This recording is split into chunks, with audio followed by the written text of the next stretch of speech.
If you're after a Mercedes-Benz C-Class to get a C-Class, you'll consider something like the C200, a lovely car no doubt and lovely and refined. But if you're after a bit of performance with your Benz, you'll go straight past the C200, C300 and onto something like this, the Mercedes-AMG C43. It's still the sub-63 variant of the Mercedes performance sedan range, but it is now powered by a 2-litre turbocharged engine in place of its old V6 predecessor. What's more, it uses an electric turbocharging technology derived from its F1 team. Without getting too nerdy in the details, it uses an electric motor to spool up the turbo when the exhaust gases alone don't allow it to do so. No doubt there's a lot of technology involved in this car then, so let's get stuck in to see what it's like. Together with a 48-volt mild hybrid system, the 2-litre turbocharged engine outputs 300 kilowatts and 500 newton meters to all four wheels. Mercedes says the car has gained around 30 kilos over its predecessor, but it will still complete a 0 to 100 km/h run in 4.6 seconds. A 9-speed multi-clutch automatic transmission is a sole gearbox available. In actual fact, Mercedes has said it's going all automatic transmissions from 2023. There are a number of AMG specific highlights to show you inside and out. To explain away and show you some of the details that you'll spot on the C43 over its regular C-Class models, I'll show you a quick walk around of the car here. You do get this Panamericana grille, which is specific to AMG models, and this lower front air dam, which is AMG specific.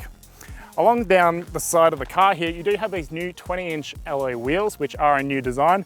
You do also have these side skirts along the bottom here. And once you do come around to the back, you can see this little spoiler bootlet here. And of course, unique C43 AMG badging and this rear splitter here with the quad exhaust pipes. But let's take a look inside the car. Inside, the C43 gets AMG performance seats, carbon fibre inlays. It all makes a C43 interior feel lovely and sporty, while the cabin fit and finish is put together very well. Likewise, all materials used inside the car are nice to the touch, exactly what you want from a premium car. Infotainment is handled by an 11.9-inch touchscreen which sits in portrait fashion upon the dash. It feels as though it's angled slightly towards the driver, which enhances at-a-glance visibility when you're driving along. The new MBUX software features some incredible technology and is refreshingly easy to use, where some other systems do overwhelm with features. In terms of other screens, the car gets a 12.3-inch digital instrument cluster and a head-up display, both of which feature AMG graphics to spice up the mood. I'm a huge fan of the new AMG performance seats and can readily urge buyers to tick that option if available. They're wonderfully supportive through corners while remaining comfortable and plush enough to give you that nice overall ride feeling when you're on longer drives. The same couldn't be said for the old AMG performance seats. In terms of cabin space, the driver has a lot of room to get comfy with, though those in the seats behind will get a little bit constrained by those AMG performance seats which have a hard back. Although local specification hasn't been detailed yet, we can expect the C43 to inherit all the safety tech offered by the regular C-Class range. That car scored a 5-star ANCAP safety rating thanks to a suite of active safety technologies and 10 airbags. Blessed with quiet French backroads and beautiful sunshine, we took to the wheel of the C43 to test its driving character. Most notable for the C43 is the tech-infused 2-litre turbocharged engine under the bonnet. The electric turbo system uses a 6 kilowatt motor to spin up the turbine when exhaust gases alone can't. In practice, this means when you come off the accelerator at 5,000 RPM, for example, you press the pedal again and the car is primed for ultimate responsiveness. So talking about the Mercedes-AMG C43 around town, it's quite easy to drive. It's nice and maneuverable thanks to that rear wheel steering, and the steering weight here itself is really nice and light. Very easy to maneuver. So we're joining a motorway now, so when you do put your foot into the accelerator and you do get up to speed, there is a nice little throaty exhaust note coming out of the rear end there. It's quite nice. Maybe a little bit more subdued than something like the A45 AMG that also uses that M139 4-cylinder engine. Another thing I'm quickly coming to love are these sports seats here. They are super comfortable to drive in on the road touring, but when you do get into the twisty modes, it does have that nice figure-hugging sort of quality about it, so you don't actually end up going side to side too much. It's really nice and has you planted really well. In the front here, I'm actually quite comfortable. There's a lot of room for my knees to move about.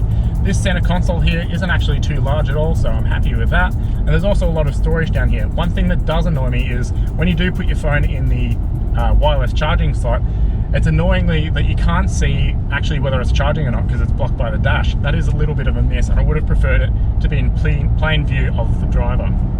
There is a nice switchback driving quality about this. It's really good at changing directions. That all-wheel drive gives you a lot of grip around the corners, and this steering system really is nice and weighty when you come into bends, and it just feels really nice.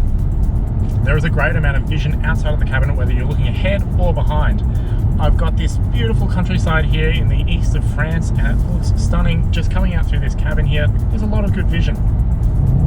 Now granted, when the car is in comfort mode and you do put your foot down, it does take a bit of time for the car to perk up and actually respond. Once you do have it in those sport modes, and with that Formula 1 derived electric turbocharger technology, it is quite responsive. You put your foot down, results in really quick forward movement and acceleration. Great for when you're around twisty roads or trying for that really difficult overtake. Now, classically, we are behind a camper van on the twisty bits, so that's really annoying. But even still, it is a really fun car to drive. It's nice and responsive when you put it in those sport modes, and the steering is nice and direct and tracks true where you point the wheel. It's a really nice character to have in the car. One thing that is quite cool is when you come off the accelerator when you're in sport mode, you can hear a bit of a turbo flutter, which is that nice cool experience. That said, the sound coming out of the back there isn't the most raucous. It's perhaps a little bit subdued compared to the A45 AMG, which uses the same motor. With that said, it is a nice sounding car, but just maybe not that sort of raucous nature that you'd expect from an AMG. So what do we think of our first look at the 2023 Mercedes-AMG C43?